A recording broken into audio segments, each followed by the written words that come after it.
Right side.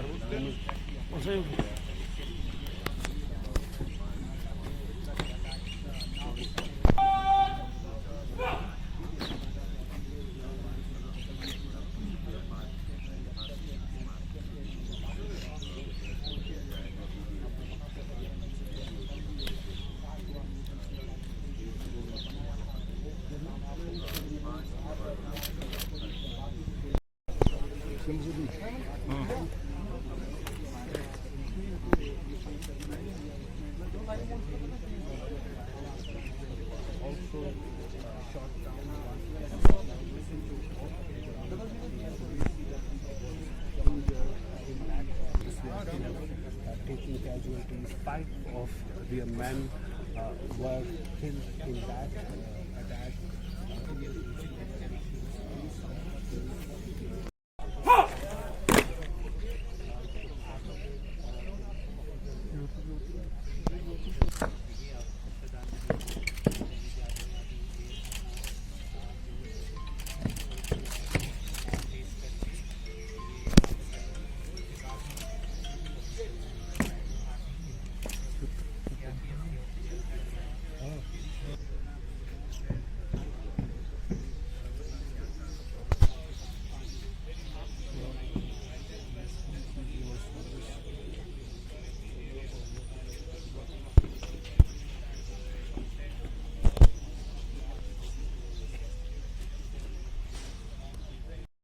The mortal remains of these Jawans must be flown to their hometowns in various parts of the country. So that process is happening here, but overall it does sort of indicate to ground realities which are very, very challenging in terms of security scenarios in the Kashmir Valley. CRPF pays homage to its fallen Jawans here at RTC grounds.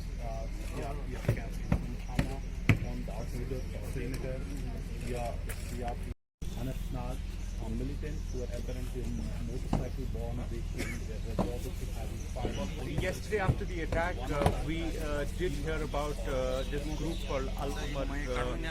This group, since there has been a massive damage that the organizations like LET, Jaish have incurred from this year in itself, for more than 100 such militants have been killed from, particularly from the organizations like Jaish, LET and Hizbul Mujahideen. So it's also being looked at from that point of view that perhaps this is an sort of an attempt to reinvent a different.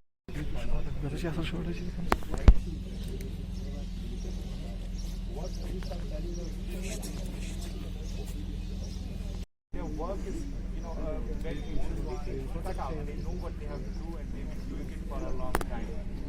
Like I was mentioning, there has been an increased effort, particularly after the attack that took place of CRPF in February, the Pulwama attack, to sort of go up ranks of these militant groups, particularly organizations like Jaish, and they definitely, delivered massive blow to their capabilities on the ground. More than 100 militants being killed in just